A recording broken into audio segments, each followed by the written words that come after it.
I just want to make it clear, Mr. Presiding Officer, na yung threat na yon, yung Romanov na salita, it was used to warn as a threat to the first family. The word Romanov came from the mouth of Mayor Baste Duterte, na para bang binabantaan niya yung first family. You follow me, Mr. Witness? Yes, sir. Tama po yun. Thank Tama you. po yun. Question of Senator Judge Lacson. Thank you, Senator Judge Villanueva.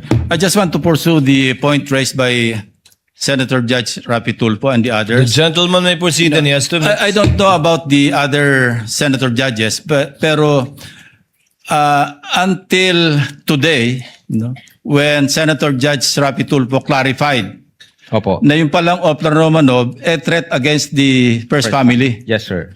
Ang impression ko since last week, nung pag-uusapan natin yung Oplan Romanov, a threat ito against the Vice President.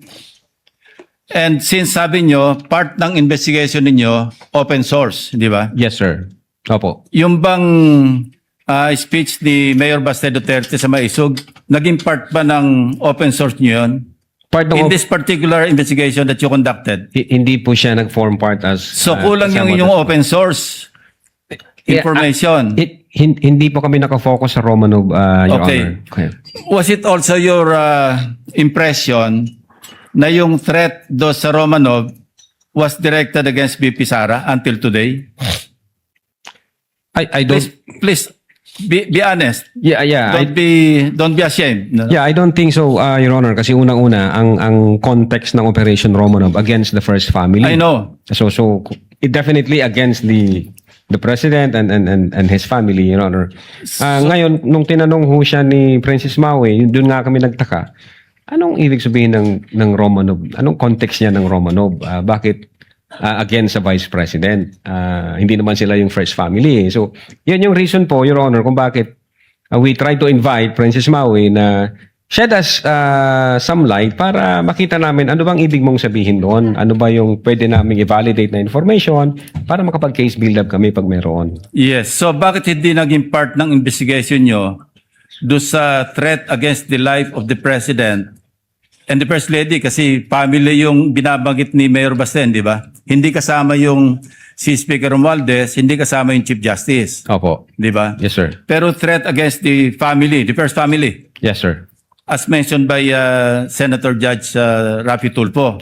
Yes, Your Honor. So, ang sabi mo, hindi naging part ng investigation nyo do sa inyong investigation report or sa affidavit of investigation, yung open source ng Maisog. Hindi po siya nakasama. Bakit hindi napasama? Open source din yun eh. That could reinforce yung inyong theory o yung conclusion nyo na meron talagang serious threat against The first family. the President and the others. Bakit hindi nyo ginawang part do sa affidavit of investigation unless pareho tayo na impression na until today, ang alam natin sa Romanov, a threat against BP Sara. Yeah. Yun ang impression ko since last week, ha? Yun ho By the yung way. yun po yung impression namin nung hindi pa namin nakikita That's sa exactly open my source. question. Let me put context, no? I'm not close to VP Sara. I'm not close to Mayor Baste. Ang kasama ko sa Congress si former Deputy Speaker Pulong. But in the last 4 years, I think I've seen him twice or thrice. Yes, Your Honor. Okay. But my reading nung sinabi ni Mayor Baste is pag natulog ka sa gabi, remember the Romanovs. So we have to look at our history. The Romanovs were evicted via a revolution. Diba? So, Mayor Baste was doing a parallel ng 1986 na paalis yung mga Marcoses via revolution. But unlike the Romanovs, the Marcoses were given asylum or whatever you call it in Hawaii, and over time, nakabalik until the president became president. Ang Romanovs, inubos sila para nga hindi balik. Now, if Mayor Baste was making Romanovs uubusin kayong Marcos, di dapat na-offend si Senator Judge Amy Marcos because she's a Marcos. No? So, secondly, if he made that threat, so if he was saying, may Oplan mo, Romanov or Maroromanov kayo, I'm sure the PNP or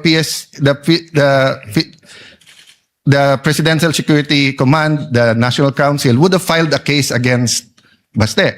So I just want, it's fair that you mentioned him, it's fair sa investigation mo, but I don't think we should draw a conclusion here that Mayor Baste was threatening the first family, because remember, there's a thin line between a warning and a threat. So pag sinabi ko sa iyo ngayon, witness, pareho tayong abogado, kompanyero, pareho tayong taga-Ateneo, mag-ingat ka sa sasabihin mo. That could be a fair warning. That could be not a threat, di ba? But kapag ka may threat talaga na pinarating ko sa iyo, pag hindi ko gusto ano mo, kakasuhan kita, that could be a illegal threat, di ba? Pero pwedeng warning. So I just want that on the record, Mr. Presiding Officer, Mr. Senate President, because everyone's watching, and in the same manner, we have to be fair to the first family. We have to be fair also to Mayor Baste and to the Dutertes, that rather than draw a conclusion that there was an actual. So the Counsel for Defense was making a distinction, mentioning Romanov and Oplan Romanov are two different things. It may be the same, it may be different thing. For all we know, narinig ni Mayor Baste na sila Iro Romanov, kaya binanggit niya pabalik. We don't know. I don't know. I haven't discussed it with anyone. I haven't discussed it with the few senators na kaibigan ko dito. So let's just be circumspect and careful from making conclusions. But as far as it is relevant, Mr. Presiding Officer, I appreciate the answer of the witness. Thank you. Thank you, Your Honor. Senator Go, thereafter Senator Padilla.